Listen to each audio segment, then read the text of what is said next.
자, 이어서 실질적 법치주의 시작해 보도록 하겠습니다. 실질적 법치주의는요, 형식의 합법성뿐만 아니라, 자, 여기에 법률의 목적과 그리고 내용의 정당성까지 갖추어야 한다라는 것이 바로 실질적 법치주의의 내용입니다. 실질적 법치주의는요, 현대 대부분의 국가에서 위헌 법률 심사 제도라든가 혹은 권력 분립 제도라든가 또 사법권의 독립성 보장 등을 통해서 실현하고 있는 아주 중요한 개념입니다. 자, 이어서 넘어가 보실게요. 자, 독일의 수권법입니다. 이 독일의 수권법은요, 1933년 히틀러 정권에 의해서 만들어졌는데요. 이 법의 근거에서 히틀러는 바이마르 헌법을 무시하고 유태인 대량 학살을 저지르게 됩니다. 즉, 간단하게 말씀드려서 유태인을 대량으로 학살하기 위해서 법적 근거를 마련하기 위해서 만들어낸 법이 바로 이 수권법이라고 할 수가 있겠는데요. 결국 법의 내용과 목적은 정당하지 하지만 그 형식만큼은 합법적이다. 그래서 이러한 내용들을 형식적 법치주의의 대표적인 사례로 꼽고 있는 것입니다. 자, 여기서 우리가 한 가지 짚고 넘어가야 될 참고사항이 있는데요. 자, 법의 지배라고 하는 개념하고 또 법에 의한 지배라고 하는 개념이 있는데요. 참고로 알아두세요. 가끔 수능에서 출제되는 주제이기 때문에 그렇습니다. 자, 법의 지배는 rule of law. 법에 의한 지배는 rule by law. 이렇게 표현하는데요. 자, 먼저 법의 지배는 권력자에게 법의 테두리 안에서의 권한을 강조합니다. 즉, 어때요? 입헌주의적인 통치 구조를 표현할 때 쓰는 용어입니다. 그런데요, 이 법에 의한 지배는 통제 수단으로서의 법을 의미하기 때문에 바로 권위주의적인 통치 구조를 설명할 때 쓸 수 있는 단어입니다. 자, 참고로 알아두시고요. 자, 그래서 자, 이어서 가겠습니다. 자, 민주주의와 법치주의의 조화입니다. 자, 교과서 17페이지 맨 첫 줄 보실게요. 자, 민주주의와 법치주의는 국민의 지배를 원칙으로 하는 민주주의와 그리고 법의 지배를 원칙으로 하는 법치주의가 상호 보완적인 측면과 그리고 갈등하는 측면을 동시에 가지고 있다라고 했습니다. 자, 어떤 점에서 상호 보완적일까요? 민주주의의 이념은 법치주의에 의해서 헌법에 명시되고 모든 국민은 이 법의 이름으로 민주주의의 이념과 가치들을 보장받게 된다는 점에서 양자가 상호 보완적인 측면을 가지고 있다라고 했습니다. 하지만 어떤 경우에 갈등하는 관계가 발생할 수 있을까요? 자, 선생님이 오른쪽에 필기를 좀 할게요. 먼저 법치주의가 어떠한 목적을 가지고 있는지부터 알아야 됩니다. 자, 법치주의는 어때요? 법을 통한 사회 질서를 유지하는 것이 목적이지요. 자, 그래서 법치주의가 추구하는 궁극적인 목적은 뭐예요? 네, 바로 사회적 안정성이죠. 안정을 추구하는 것이 바로 법치주의의 목적입니다. 하지만 민주주의는 어떨까요? 민주주의에서 가장 중요하게 생각하는 것은 무엇이에요? 네, 맞습니다. 먼저 국민의 의사를 가장 중요하게 생각한다는 거죠.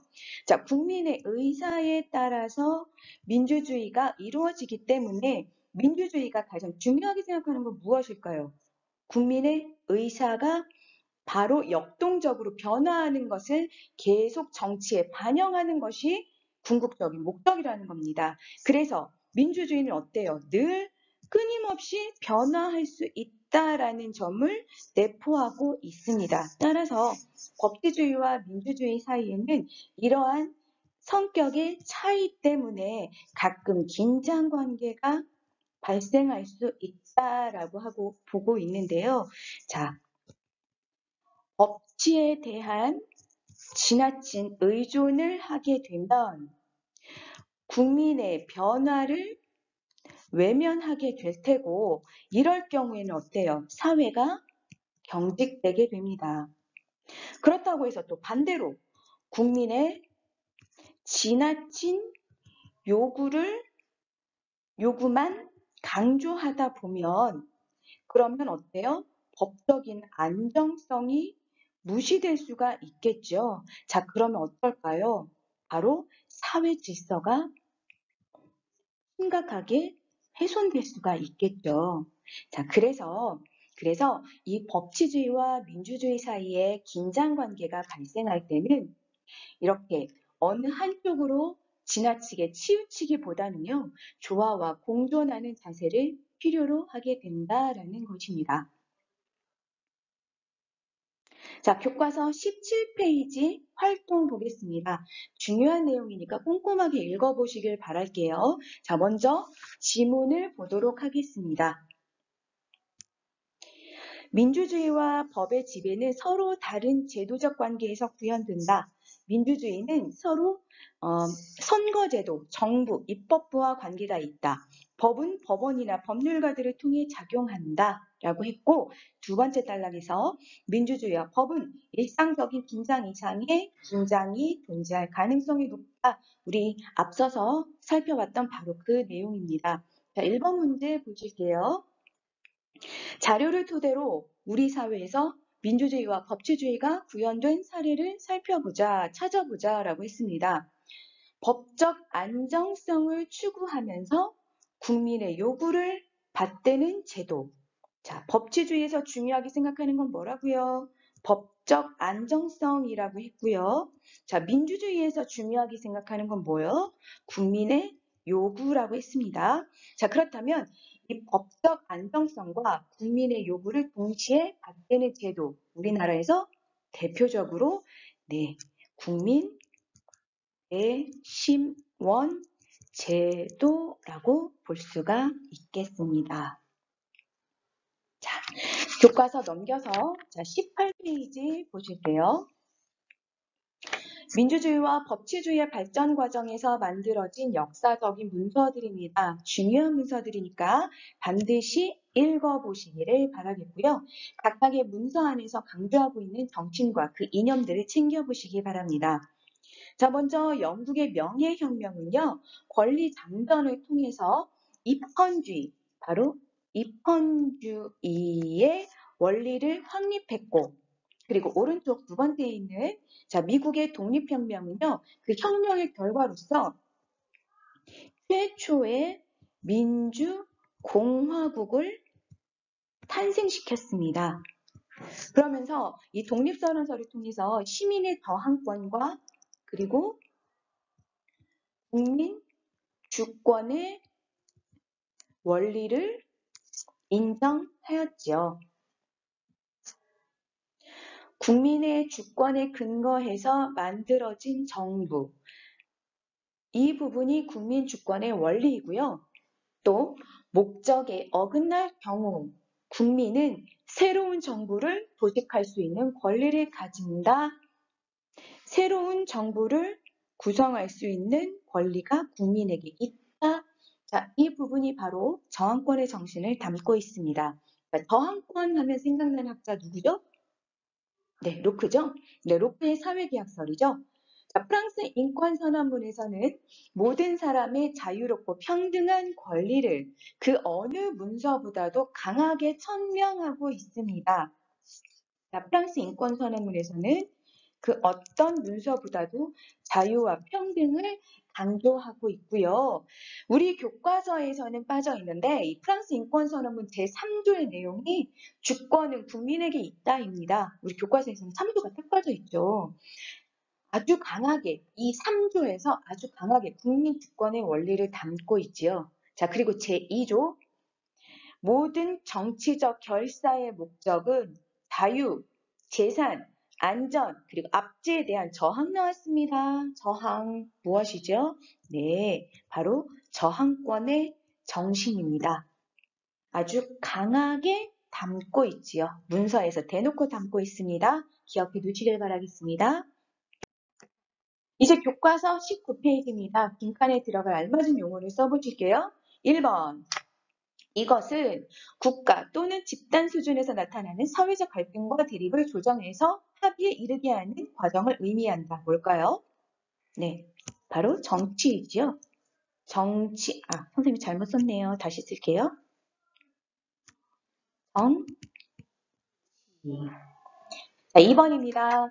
근데 이것은 천부 인권사상 그리고 사회계약설 등의 영향을 받아서 일어났다? 뭐예요? 근대 시민혁명이지요. 3번입니다. 이것은 국가의 운영이 의회가 미리 제정한 법률에 근거하여 수행되어야 한다는 민주정치의 원리를 말한다라고 했습니다. 자, 제정된 법률에 근거해서 수행되어야 한다. 무엇이지요? 네, 바로 법치주의지요. 2번 문제입니다. 평균적 정의 관점에서는 상대적 평등을 추구해요. 그런가요? 좀 더 읽어볼게요. 능력이나 공헌도에 따라 다르게 대우한다. 상대적 평등을 추구하며 능력이나 공헌도에 따라 다르게 대우한다. 이게 무슨 정의였죠? 네, 바로 실질적 정의, 실질적 평등, 즉 배분적 정의였죠? 배분적 정의였습니다. 다시 쓸게요. 글씨가 안 이쁘네. 배분적 정의였습니다. 평균적 정의가 아니죠. 자, 정답은 그래서 X입니다. 2번이요. 보통선거가 정착되면서 모든 사회 구성원이 정치에 참여하는 대중민주주의의 시대가 열렸다. 맞습니다. 자, 3번. 오늘날 법치주의는 절차적 합법성과 내용의 정당성을 모두 요구하는 무슨 법치주의요? 자, 여기까지 읽어보시면 무슨 법치주의입니까, 이게? 합법성과 정당성을 모두 요구한다. 그렇죠? 실질적 법치주의입니다. 그래서 3번은 바로 틀린 말이 되겠죠? 자, 넘겨보실게요. 사고력 기르기. 자, 이 부분에서는요. 다음 자료를 읽고 물음에 답해보자 라고 했는데요. 자, 여기서는 홉스의 이론, 로크의 이론, 루소의 이론 앞에서 다 설명드렸으니까 다시 한번 정리하는 마음으로 기억해 보시길 바랄게요. 자, 1번입니다. 홉스, 로크, 루소가 주장한 사회계약설의 공통점을 써보자 그랬습니다. 공통점이라고 했네요. 자, 사회계약설의 공통점. 국가 성립 이전의 상태. 국가 성립 이전의 상태를 자연 상태라고 말하고 있는데요. 이 자연 상태는 어떠한 상황이라고요? 인간의 자연권 혹은 천부 인권이라고 해도 상관은 없습니다. 자, 이 자연권 보장이 불확실하기 때문에 국가와 계약을 맺어야 한다. 그래서 정부를 구성하는 것이 매우 중요하다라는 것이 사회계약설의 기본적인 생각이고요. 자, 2번입니다. 사회계약설이 민주주의의 발전 과정에 어떠한 영향을 미쳤는지 서술해보자 라고 했습니다. 자, 사회계약설, 계약에 의해서, 자, 이렇게 계약에 의해서 국가가 성립되었습니다. 그러면 국가의 권력은 누구로부터 나오게 돼요? 국민으로부터 비롯된다고 했지요. 그리고 나서 이 사회계약설, 국민으로부터 비롯된다는 정신이 확산되다 보니까 바로 근대 시민혁명이 일어나는데 큰 영향을 주게 되었습니다. 자, 여기까지 해서 오늘 강의 열심히 잘 들어주셨고요. 바로 이어지는 문제 풀어보시기 바랍니다. 수고하셨습니다.